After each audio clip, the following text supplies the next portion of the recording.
नमस्कार दोस्तों, आप सभी का स्वागत है आपके अपने YouTube चैनल बिहार वर्तक में। दोस्तों, आज हम लोग देखने वाले हैं 30 प्रश्न जो कि काफ़ी इम्पोर्टेंट है और ये जो है EVS का क्लास है आज का।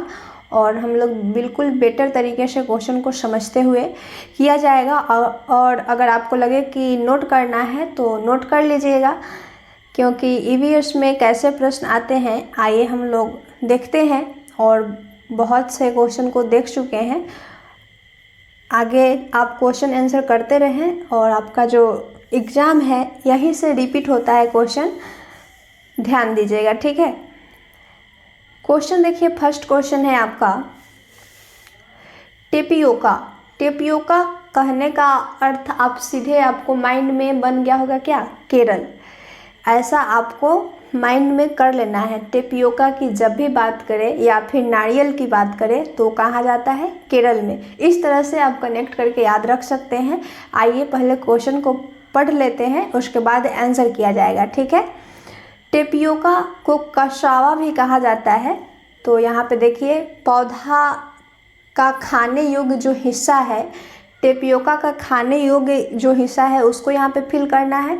और डैश में प्रचुर मात्रा में उगाया जाता है और कहाँ पे बहुत ही अधिक मात्रा में उगाया जाता है टेपियोका को, इसको भी फिल करना है ऑप्शन में, ठीक है। ए बी क्रमशः क्या है ये आपको बताना है। तो टेपियोका का जो खाने का हिस्सा होता है वो जड़ होता है, ठीक है। टेपियोका का कौन सा भाग खाते हैं, जड़। और ये कहाँ प्रचुर मात्रा में उगाया जाता है, तो केरल में। देखिए किस ऑप्शन में आपको देखने को मिल रहा है, यहाँ पे ऑप्शन सी में देखिए, टेपियोका का खाने वाला हिस्सा को क्या कहा जाता है, जड़। और ये जहाँ पे उगाया जाता है वो है आपका केरल। ऑप्शन सी आपका सही होगा, ठीक है। आइए हम लोग नेक्स्ट क्वेश्चन देखते हैं। नेक्स्ट क्वेश्चन है, डैश की कमी से रक्त अल्पता। रक्त अल्पता कहने का अर्थ क्या हुआ, एनीमिया, ठीक है। तो किस चीज़ की कमी से एनीमिया हो जाएगा। और डैश तथा डैश एक के उत्तम स्रोत है, ABC क्या है ये बताना है आपको। यानी कि यहाँ पे क्वेश्चन कह रहा है कि ए की कमी से अल्पता बीमारी हो रहा है, ठीक है। रक्त अल्पता यानी कि एनीमिया की कमी से एनीमिया हो रहा है, किसके कमी से ये बताना है। तो मैं आपको बता दूं, एनीमिया की जो बीमारी होती है वो आयरन की कमी से होता है, यानी कि लोहा के कमी से होगा एनीमिया की बीमारी। और ये जो है पालक और खजूर आप खाएंगे, या फिर गुड़ भी रहता है, गुड़ यानी मीठा, तो यहाँ पे खजूर दिया है तो खजूर को लेकर चले। पालक और गुड़ खाएंगे तो एनीमिया का क्या होगा, सर्वोत्तम उपाय हो जाएगा। तो आपका ऑप्शन सी जो है वो सबसे बेटर है। इसी तरह से क्वेश्चन को आपको घुमा घुमा कर पूछेगा, ठीक है। थोड़ा सा ध्यान देने की ज़रूरत है। चलिए नेक्स्ट क्वेश्चन देखते हैं। अंजलि नई दिल्ली से तिरुवनंतपुरम रेल द्वारा यात्रा कर रही है, ठीक है। अंजलि जो है नई दिल्ली से कहाँ की यात्रा कर रही है, तिरुवनंतपुरम। अपनी रेल यात्रा के दौरान वह निम्नलिखित में से किन नदियों से गुजरेगी ये आपको बताना है। तो जब भी आप बात करें दिल्ली से तिरुवनंतपुरम की ओर जाएंगे तो जो बीच में नदी होगा वो कौन कौन होगा, इस बात को आप नोट कर लीजिए। नर्मदा, कृष्णा और गोदावरी मिलेगा आपको नई दिल्ली से तिरुवनंतपुरम का यात्रा करने में, ठीक है। ऑप्शन सी आपका सही होगा, इस बात को ध्यान देना होगा। और जो व्यक्ति यात्रा किए होंगे उनको और बेटर तरीके से याद रहेगा, ठीक है। नेक्स्ट क्वेश्चन देखिए, बहुत ही बढ़िया क्वेश्चन आया आपके स्क्रीन पे। क्वेश्चन है, कौवे लकड़ी के छोटे छोटे टुकड़ों का इस्तेमाल करके वृक्षों पर अपना घोंसला बनाते हैं, लेकिन एक्स यानी कि यहाँ पे फिल करना है आपको, कौन ऐसा पक्षी है जो अपना घोंसला नहीं बनाती है और अपने अंडे जो है कौवे के घोंसले में देती है। वो एक्स कौन है, यानी कि वो पक्षी कौन है ये आपको बताना है, ठीक है। तो मैं आपको बताई थी पिछले क्लास में चर्चा भी की थी कि कोयल जो है वो अपना अंडा कौवे के घोंसला में देती है और कौवा जो है अपना अंडा के साथ साथ कोयल के अंडा को भी सेता है। ठीक है, तो ऑप्शन सी आपका सही होगा। कोयल जो है वो अपना घोंसला नहीं बनाता है, वो कौवा के घोंसले में ही अंडा देती है। इस बात को ध्यान दीजिएगा। आइए नेक्स्ट क्वेश्चन देखते हैं। एक्स के जिले वाई में इत्र, गुलाब जल और केवड़ा जल बहुत बड़े पैमाने पर तैयार किए जाते हैं। एक्स और वाई क्या है ये आपको बताना है, यानी कि बताना है आपको किस राज्य के ज़िले में इत्र, गुलाब जल और केवड़ा जो है बहुत बड़े पैमाने में तैयार किए जाते हैं, ये आपको बताना है। ठीक है, तो जब भी इत्र वाला बात करें तो वो होता है कन्नौज के उत्तर प्रदेश ज़िले में इसका उपयोग किया जाता है। ठीक है, उत्तर प्रदेश के कन्नौज ज़िले में, यहाँ पे थोड़ा सा मिस किया है तो इस बात को ध्यान दीजिएगा। उत्तर प्रदेश राज्य है, यहाँ के कन्नौज ज़िले में जो है इत्र और क्या गुलाब जल और केवड़ा जल बहुत पैमाने मात्रा में क्या किया जाता है, तैयार किया जाता है। आप चाहेंगे तो नोट कर लीजिए। ओके, नेक्स्ट क्वेश्चन देखिए। नेक्स्ट है आपका दवा और तर्क। यहाँ पे दवा दे रहा है, एक होता है अभिकथन और तर्क होता है, यहाँ पे दवा लिख रहा है। तो देखिए क्या है, उबला हुआ अंडा पानी से भरे मग में डाला जाए तो वह डूब जाता है, जबकि नमक वाले पानी में डाला जाए तो वह ऊपर तैरता है। क्या आप ऐसा करके देखे हैं? अगर आप नहीं करके देखें तो इसे प्रैक्टिकली कर लीजिएगा। उबला हुआ अंडा को आप रखेंगे पानी भरे मग में तो वो जो है क्या हो जाता है, डूब जाता है, और नमक वाला रखेंगे पानी में तो क्या हो जाएगा, वो ऊपर तैरने लगेगा। ठीक है, तो ये बात जो है ये सही है। ठीक है, और यहाँ पे ऑप्शन बी कह रहा है और अंडे को उबाले जाने पर उसका घनत्व बढ़ जाता है। बिल्कुल सही बात है, अगर आप अंडा को उबालेंगे तो उसका घनत्व जो है वो बढ़ जाएगा। तो यहाँ पे जो है, यहाँ पे तैरने वाला बात किया और यहाँ पे घनत्व वाला बात किया, तो यहाँ पे जो आपका आंसर होगा बी, ए और आर दोनों सही है, लेकिन एक दूसरे की व्याख्या नहीं कर रहे हैं, ऐसा आंसर है, आप देख लीजिएगा। ठीक है, नेक्स्ट क्वेश्चन देखिए क्या है। आजकल हम देखते हैं कि बहुत से कुएं पूरी तरह से सूख चुके हैं। इस स्थिति का मुख्य कारण क्या हो सकता है, ये आपको बताना है। यानी कि कुआं सूखने का क्या कारण है। यहाँ पे कूट है और 3 ऑप्शन दिए गए हैं। देखिए इनमें से कौन सही है कौन गलत है। ऑप्शन ए है, लोगों ने कुएं के समीपस्थ क्षेत्रों में बोरिंग पंप लगाने शुरू कर दिए हैं। सही बात है, अब लोग कुआं का ज़्यादा इस्तेमाल नहीं कर रहे हैं, वहाँ कुआं के जगह पे क्या कर रहे हैं, बोरिंग पंप लगा रहे हैं, ये सही है। और ऑप्शन बी है, कुएं के आसपास के क्षेत्र में मिट्टी कंक्रीट हो गई है, ये भी बात सही है। रोड बनने के कारण जो कुआं के आसपास का क्षेत्र है वो कंक्रीट हो गया है। और ऑप्शन सी है, कुओं का पानी दूषित होने का कारण उपयोग में नहीं लाया जाता है।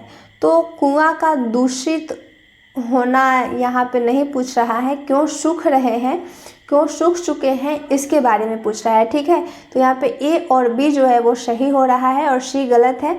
तो देखिए किस ऑप्शन में आपको दिखाई दे रहे हैं ए और बी। ऑप्शन ए है आपका सही। आइए नेक्स्ट क्वेश्चन देखते हैं, आप लोग आंसर कीजिए। ओके, क्वेश्चन पढ़िए और आंसर कीजिए। क्वेश्चन है, ठहरे हुए जल पर मिट्टी का तेल डालना बरसात के दिनों में मच्छरों के प्रजनन को रोकने के लिए एक सामान्य तरीका है। इसका क्या कारण है ये आपको बताना है।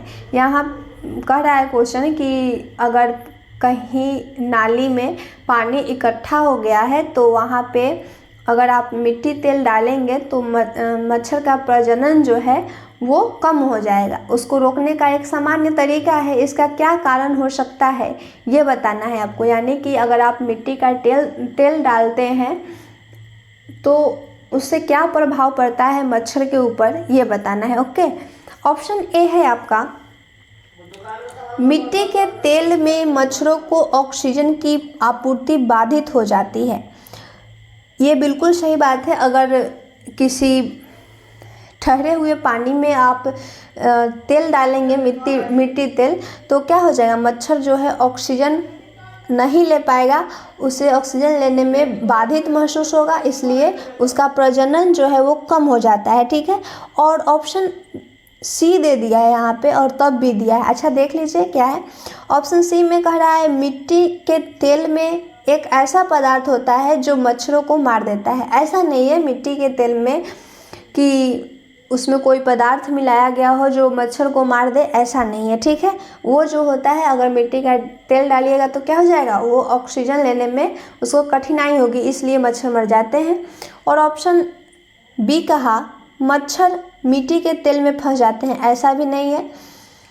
और ऑप्शन डी है मिट्टी के तेल की गंध मच्छरों को विकर्षित करती है, ये भी नहीं है। ठीक है, यहाँ पे आपका ऑप्शन ए जो है वो सही होगा। नेक्स्ट क्वेश्चन देखिए, इस क्वेश्चन को मैप पर समझा जाता तो बहुत ही बेटर रहता। यहाँ पे आप मैप देख लीजिएगा और देखिए यहाँ पे क्या आंसर जा रहा है। क्वेश्चन क्या है, निम्नलिखित में से कौन से राज्य या फिर केंद्र शासित प्रदेश बंगाल की खाड़ी के तटरेखीय पर है, ये बताना है आपको। यानी कि बंगाल की खाड़ी के तटरेखा पर कौन सा राज्य है या फिर केंद्र शासित प्रदेश है वो आपको बताना है। ओके, तो आप सीधे आंसर कीजिए। बंगाल के खाड़ी की जब भी बात करें तो वहाँ पे ओडिशा, तमिलनाडु और आंध्र प्रदेश होता है। इस बात को आप चाहेंगे तो नोट कर सकते हैं और मैप के माध्यम से आप समझ लीजिएगा। ठीक है, नेक्स्ट क्वेश्चन देखिए, भारत के एक गांव में घरों की दीवारें आमतौर पर मोटी होती है और मिट्टी से पुती होती है। इन घरों के छतें जो हैं कांटेदार झाड़ियों से बनाई जाती है। इस प्रकार के गांव आमतौर किस क्षेत्र में पाए जाते हैं ये आपको बताना है। ओके, तो जब भी बात करें कंक्रीट कांटेदार झाड़ियाँ से बनाई जाती है और उसकी दीवार जो होती है वो मोटी होती है और मिट्टी से पोती हुई होती है, तो ये जो जाता है मरुस्थलीय क्षेत्र में जाता है, यानी कि राजस्थान भी देगा आपको ऑप्शन में और यहाँ पे दिया है मरुस्थल क्षेत्र। तो इस बात को ध्यान दीजिएगा, यहाँ पे ऑप्शन थोड़ा चेंज लग रहा है, तो मरुस्थल क्षेत्र को करेंगे और अगर ये नहीं रहता तो राजस्थान भी करते। ओके, इसके पिछले बार में अगर क्वेश्चन आया होगा तो वहाँ पे राजस्थान मैं आपको बताई थी, लेकिन यहाँ पे मरुस्थल क्षेत्र आ रहा है तो इसे ही करें। ठीक है, यहाँ पे राजस्थान की चर्चा नहीं की गई है, तो आप क्या मारेंगे, मरुस्थल क्षेत्र। ओके, नेक्स्ट क्वेश्चन देखिए,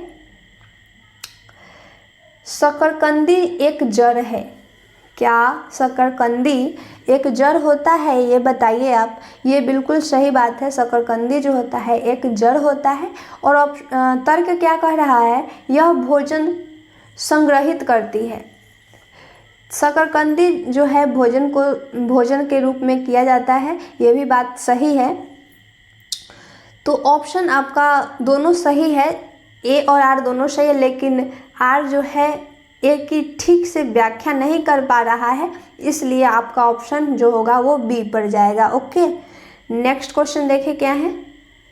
नेक्स्ट है, झूम की खेती में खरपतवारों को उखाड़ने के स्थान पर काट और जला दिया जाता है।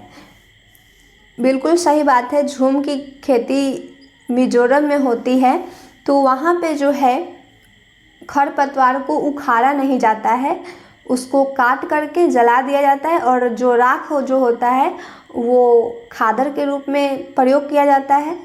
और तर्क कह रहा है राख मिट्टी में मिल जाती है जिससे मिट्टी की उर्वरता बढ़ जाती है। ये भी बात सही है, राख जो है जल जाता है, वहाँ का जो खरपतवार वो राख किस रूप में काम आता है, मिट्टी को उर्वरता बनाने के काम में। ठीक है, तो यहाँ पे दोनों सही है और दोनों जो है व्याख्या कर रहा है, आपका ऑप्शन ए सही होगा।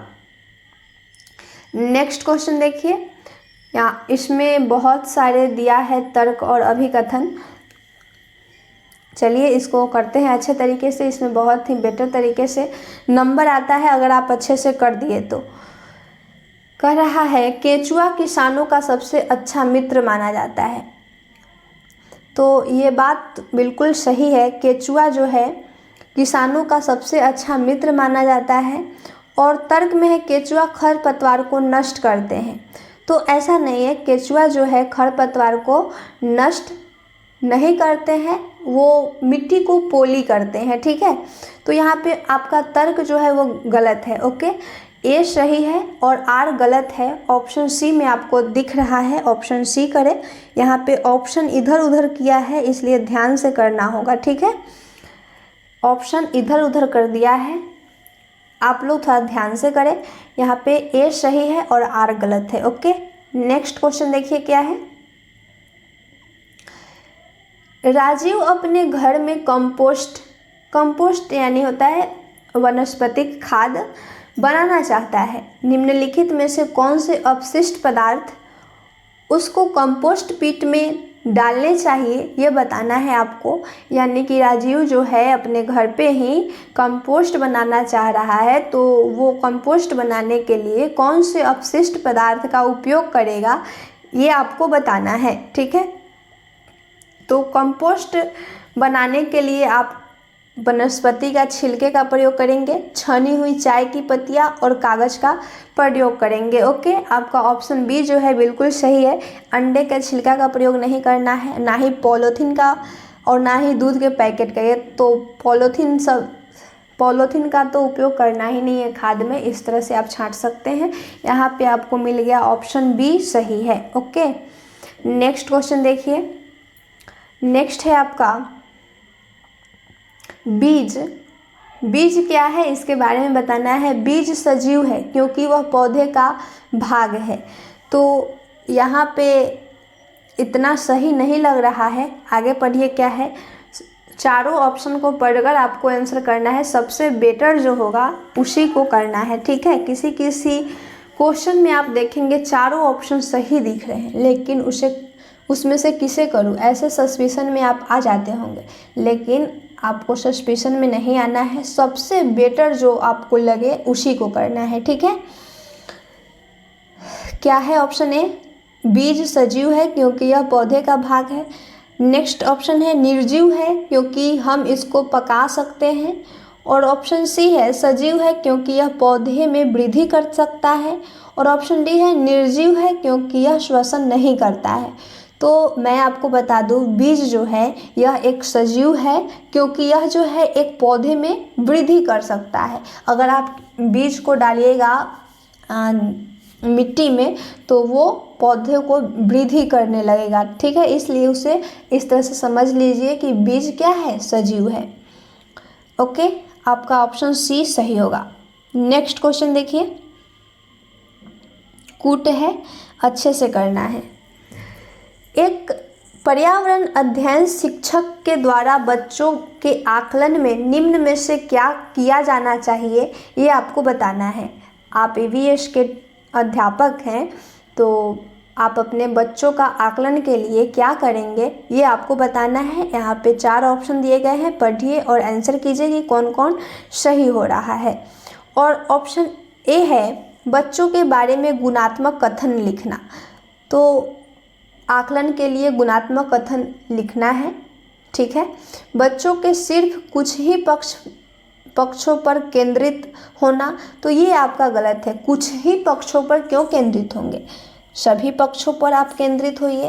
तो यहाँ पे कुछ ही लगाकर और सिर्फ लगाकर इस सेंटेंस को गलत कर दिया। और यहाँ से आपका 76 नंबर क्वेश्चन शुरू हो गया, पेडागोजी का है। आप इसे अच्छे तरीके से करेंगे निगेटिव पॉजिटिव को ध्यान में रखते हुए। ठीक है, यहाँ से निगेटिव पॉजिटिव का आप जब यूज करेंगे तो यहाँ से क्वेश्चन बहुत ही इजी वे में सॉल्व होगा। ओके, तो यहाँ पे सिर्फ लगाया इसलिए गलत हो गया। ऑप्शन डी सी क्या है, बच्चों को सीखने की क्षमता पर ध्यान केंद्रित करते हुए जानकारी अभिलिखित करना, ये भी सही है। बच्चों की सीखने की जो क्षमता है उसका ध्यान केंद्रित करते हुए जानकारी को अभिलेखित करना है। और ऑप्शन डी है, बच्चों की पूर्व अभिलेखों की तुलना करना, ये भी सही है। आप तुलना करके बच्चों को सिखा सकते हैं। टीचर को तुलना करना है कि बच्चा पहले कैसा सीखता था, कैसा था, अब कैसा है, उस तरह से आप सिखा सकते हैं। तो यहाँ पे सही जो हो रहा है ए, सी और डी। देखिए किस ऑप्शन में आपको दिख रहा है, यहाँ पे ऑप्शन सी में आपको देखने को मिल रहा है। ऑप्शन सी आपका सही है। नेक्स्ट क्वेश्चन देखिए, निम्न में से कौन सा पर्यावरण अध्ययन शिक्षण में विद्यालयी क्षेत्र भ्रमण का महत्वपूर्ण लक्ष्य है? बताना है कि क्षेत्र भ्रमण का महत्वपूर्ण लक्ष्य क्या है, ये बताना है आपको। तो यहाँ पे देख रहे हैं ऑप्शन ए में विद्यार्थियों में नई अधिगम जानकारी लेने और सीखने की रुचि जगाना, बिल्कुल सही बात है। अगर आप क्षेत्र भ्रमण करा रहे हैं विद्यार्थी को तो उसमें सीखने की जो अधिगम होगी या फिर जानकारी लेने का उसमें रुचि जगेगी। ठीक है, तो ऑप्शन ए आपका सही है। और ऑप्शन बी में क्या बोला गलत, यहाँ पे खोजिए। विद्यार्थी और शिक्षक दोनों को नियमित सीखने सिखाने की प्रक्रिया से मुक्ति मिलती है, मुक्ति वाली बात तो गलत है। अगर आप क्षेत्र भ्रमण करा रहे हैं बच्चा को तो वहाँ से सिखाने में मुक्ति थोड़ी ना मिल जाएगी, ये तो गलत है। और ऑप्शन सी है शिक्षण अधिगम के लिए निधि का सही उपयोग करना, तो क्षेत्र भ्रमण का ये कारण नहीं है। और ऑप्शन डी में क्या बोला, पिकनिक पर जाते हुए देखा अभिभावकों को प्रसन्न करना, अभिभावक को प्रसन्न कराने के लिए बच्चा को क्षेत्र भ्रमण नहीं कराया जाता है, इस बात को ध्यान दीजिएगा। यहाँ पे ऑप्शन ए जो है आपका सही हो रहा है। ओके, नेक्स्ट क्वेश्चन देखिए, पर्यावरण अध्ययन पाठचर्या में विषय आधारित उपागम का पालन क्यों किया गया है, ये बताना है आपको। विषय आधारित उपागम का पालन इसलिए किया गया है ताकि बच्चों के अर्जित ज्ञान का संपूर्ण आकलन हो सके। ओके, तो इस बात को ध्यान दीजिएगा। यहाँ पे ऑप्शन सी आपका सही हो जाएगा। और देखिए यहाँ पे क्या करा है, एक ही बार में अधिक से अधिक संकल्पनाओं को पूरा करना, ये तो बिल्कुल गलत कहा। यहाँ पे संसाधनों को बचाना, ये गलत है। विद्यार्थी को समाज और प्राकृतिक दोनों के बारे में संवेदनशील बनाना, तो यहाँ पे जो है उतना सही नहीं हो रहा है। यहाँ पे बोल रहा है विषय आधारित उपागम का क्यों पालन करना चाहिए, तो ये जो होगा विद्यार्थी के अर्जित ज्ञान को संपूर्ण आकलन करने के लिए। ओके, ऑप्शन सी सबसे बेटर है, इसे करें। चलिए नेक्स्ट क्वेश्चन देखते हैं। नेक्स्ट है आपका पर्यावरण अध्ययन शिक्षण के संबंध में एनसीएफ 2005 की प्रस्तावना नहीं है। एनसीएफ 2005 की प्रस्तावना क्या नहीं है ये बताना है आपको, निगेटिव खोजना है। तो करके सीखने वाली गतिविधि, ये तो बहुत ही सही बात है। करके सीखने वाली गतिविधि जो है एनसीएफ 2005 में प्रस्तावित किया गया है। विषय संबंधित उपागम को भी प्रस्तावित किया गया है। विद्यार्थियों को अनुभव और संदर्भ से जोड़ना, ये भी प्रस्तावित किया गया है। लेकिन तकनीकी शब्दावली को जानना ये नहीं किया गया है। ये ऑप्शन डी आपका जो है वो सही होगा इस क्वेश्चन का आंसर। यहाँ पे निगेटिव पूछा, यहाँ पे निगेटिव आपको मिला। तकनीकी शब्द जो है वो गलत होता है 1 to 5 के लिए, इस बात को आप ध्यान दे सकते हैं। ओके, आइए नेक्स्ट क्वेश्चन देखते हैं। ये कूट है, क्वेश्चन को करें बहुत ही बेटर तरीके से। क्वेश्चन क्या है, पर्यावरण अध्ययन शिक्षण अधिगम में कविताओं और कहानियों का महत्व है क्योंकि, यानी कि पर्यावरण अध्ययन में कविता और कहानी क्यों महत्व है ये बताना है आपको। देखिए कौन कौन सही हो रहा है। बच्चों में जिज्ञासा विकसित होती है, बिल्कुल सही बात है। अगर आप बच्चा को कहानी के माध्यम से, कविता के माध्यम से ईवीएस पढ़ा रहे हैं तो बच्चा में जो है जिज्ञासा उत्पन्न होगा। बच्चों में सौंदर्य बोध विकसित होगा, ये भी सही बात है। बच्चों में किस चीज़ का विकसित होगा? सौंदर्य बोध का। बच्चों को संदर्भित अधिगम वातावरण प्रदान होता है, बिल्कुल सही बात है। और विभिन्न अमूर्त वातावरण की व्याख्या करता है। ये आपका व्याख्या शब्द जो है वो गलत होता है, और वो भी अमूर्त वातावरण की, ये तो बिल्कुल गलत बात है। 1 to 5 को अमूर्त चीज़ों से नहीं बल्कि मूर्त चीज़ों से आप पढ़ाएंगे तो बेटर रहेगा, ठीक है। तो यहाँ पे कौन कौन सही जा रहा है? ए, बी और सी। देखिए किस ऑप्शन में दिख रहा है, यहाँ पे ऑप्शन सी में है। आइए बढ़ते हैं नेक्स्ट क्वेश्चन में। नेक्स्ट क्वेश्चन क्या है? प्राथमिक विद्यार्थियों के लिए पर्यावरण अध्ययन शिक्षण अभिप्राय रखता है कि, ये बताना है आपको। प्राथमिक विद्यालय में पर्यावरण अध्ययन जो है क्या अभिप्राय रखता है इसके बारे में। तो कम जिज्ञासु हो, ये तो पहले ही गलत है। कम गलतियां करे, ये भी गलत है। बच्चे अच्छे रेखाचित्र बनाने और कौशल विकसित करें, यहाँ पे इसका ये मतलब नहीं हुआ कि बच्चा जो है अच्छा रेखाचित्र बनाए और लेखन कौशल को विकसित करे, ये गलत है। यहाँ पे जो पर्यावरण अध्ययन शिक्षण अभिप्राय यही रखता है कि विद्यार्थी जो हो ज़्यादा जिज्ञासु हो, सीखने के लिए वो जिज्ञासु हो। ऑप्शन बी आपका बिल्कुल सही है, बी आपका सही होगा। ओके, नेक्स्ट क्वेश्चन देखें। पर्यावरण अध्ययन में शिक्षण शास्त्र निम्न में से सभी चलन का समर्थन करता है सिवाय, यानी कि इसमें 4 ऑप्शन में से कौन ऐसा ऑप्शन है इसको छोड़कर पर्यावरण अध्ययन जो है शिक्षण शास्त्र सभी चलन का समर्थन करता है, ये बताना है आपको। इस ऑप्शन में से आपको निगेटिव चूज करना है। ओके, ऑप्शन ए है विद्यार्थियों को सक्षम करना कि वे समालोचनात्मक चिंतन एवं समस्या समाधान करें। ये तो बिल्कुल सही बात है। समालोचनात्मक चिंतन वाला बात जो होता है वो बहुत ही बेटर होता है। पाठ्य पुस्तकों को वास्तविक जीवन के अनुभवों से बेहतर मानना, यहाँ पे क्या बोला? पाठ्य पुस्तक को यहाँ पे महत्व दिया कि पाठ्य पुस्तक ही सब कुछ है, वास्तविक जीवन के अनुभवों से बेहतर है, तो ये आपका गलत बोल दिया, ठीक है। और ऑप्शन सी है विद्यार्थियों को सहयोग को बढ़ावा देना, सही बात है। विद्यार्थियों को की जिज्ञासा और सृजनात्मकता की पोषण करना, ये भी सही है। यहाँ पे आपको निगेटिव पूछ रहा था सिवाय, किसको छोड़कर, तो यहाँ पे ऑप्शन बी जो है गलत मिला। ऑप्शन बी सही होगा इस क्वेश्चन के हिसाब से। ओके, ऑप्शन बी सही होगा। चलिए बढ़ते हैं नेक्स्ट क्वेश्चन में। एक फोल्डर जिसमें विद्यार्थी एक सत्र के अपने कार्य पत्रक, अवलोकन, रिपोर्ट और अन्य सामग्रियों को इकट्ठा करते हैं, उसे क्या कहते हैं, ये आपको बताना है। यानी कि एक फोल्डर होता है जिसमें विद्यार्थी के सत्र के अपने कार्य पत्रक, अवलोकन, रिपोर्ट और अन्य सामग्री को इकट्ठा किया जाता है, उसे कहते हैं क्या? पोर्टफोलियो कहते हैं। इस बात को ध्यान दीजिएगा, ठीक है। जिस फोल्डर में विद्यार्थी का अवलोकन, रिपोर्ट या फिर अन्य सामग्री जो है इकट्ठा करते हैं उसे पोर्टफोलियो कहते हैं, इस बात को ध्यान दीजिएगा। बहुत ही बेटर क्वेश्चन है, बहुत ही रिपीट हुआ है ये क्वेश्चन। ओके, नेक्स्ट क्वेश्चन देखिए क्या है।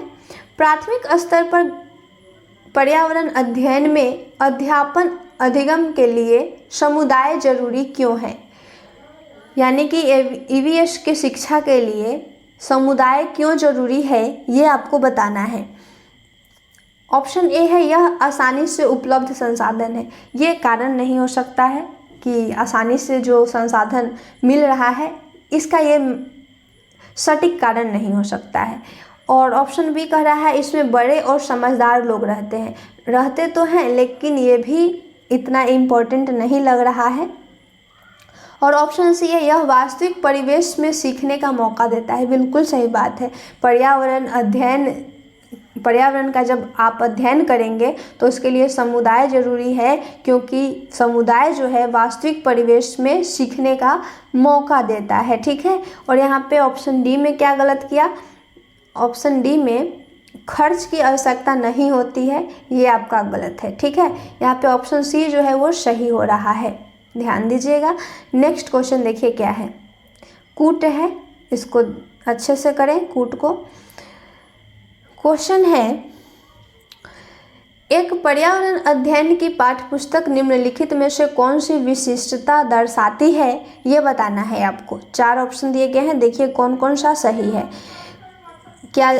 क्या खोजना है कि पर्यावरण अध्ययन में पाठ्यपुस्तक निम्नलिखित में से किस विशिष्टता को दर्शाती है। ठीक है, ऑप्शन ए है, यह विविध पृष्ठभूमि के विद्यार्थियों को ज़रूरतों का ध्यान रखती है। बिल्कुल सही बात है, पाठ्यपुस्तक जो है विविध पृष्ठभूमि के जो विद्यार्थी आते हैं उनके ज़रूरतों का ध्यान रखती है। इसमें वास्तविक कहानी और घटनाएं होती है, सही बात है। यह एकीकृत रूप से प्रकृति और सामाजिक सांस्कृतिक विषय प्रस्तुत करती है, ये भी सही है।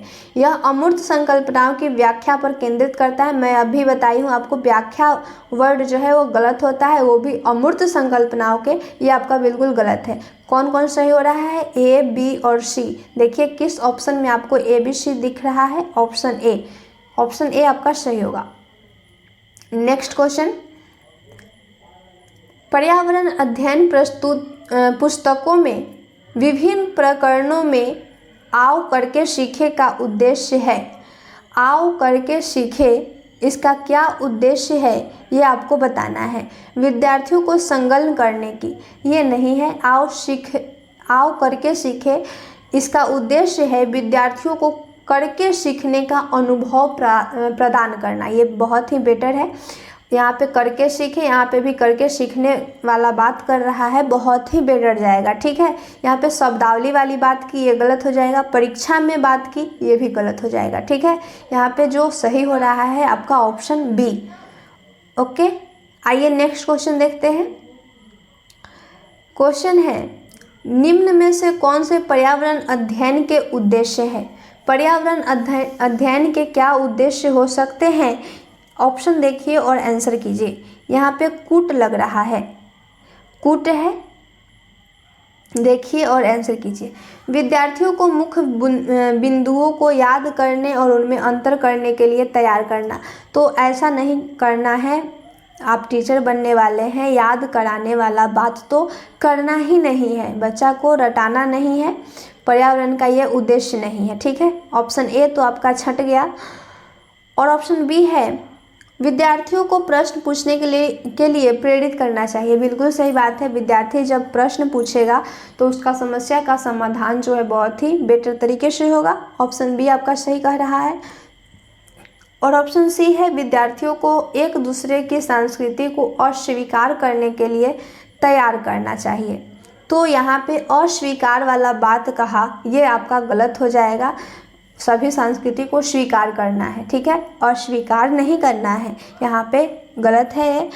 और ऑप्शन डी है, विद्यार्थियों को जिम्मेदार नागरिक बनाना। बिल्कुल सही बात है, पर्यावरण अध्ययन का यही मतलब है कि विद्यार्थी जो है एक जिम्मेदार नागरिक बने। ओके, यहाँ पे आपका सही हो रहा है बी और डी। देखिए किस ऑप्शन में आपको दिख रहा है, बी और डी, ऑप्शन बी में। ओके, नेक्स्ट क्वेश्चन देखें। नेक्स्ट है आपका, पर्यावरण अध्ययन में एनसीईआरटी की पाठ्यपुस्तक में खाली स्थान दिया गया है। खाली स्थान क्यों दिया गया है, आप क्वेश्चन देखे होंगे 1 to 5 क्लास के बुक में कि क्वेश्चन दे दिया रहता है और यहाँ पे फिल करने के लिए भी छोड़ देता है और उसमें बच्चा जो है सेंटेंस को पूरा करता है। तो ये जो खाली स्थान दिया गया है, आप देखे होंगे खाली स्थान को पूर्ति करें, ऐसा क्वेश्चन रहता है। तो ये क्यों दिया गया है इसके बारे में आपको बताना है। तो ऑप्शन देखिए क्या है, विद्यार्थियों को मनन चिंतन करने के लिए अवसर देना। बिल्कुल सही बात है, खाली और जो होता है पाठ्यपुस्तक में खाली स्थान दिया जाता है उसको फिल करने के लिए बच्चे के द्वारा। तो बच्चा जो है उस क्वेश्चन को देखेगा तो उसके माइंड में वो चिंतन करेगा और मनन चिंतन होगा, इससे उसको अवसर मिलेगा और क्वेश्चन को सॉल्व करेगा, ठीक है। वो उसका चिंतन कौशल जो है बहुत ही विकसित होगा।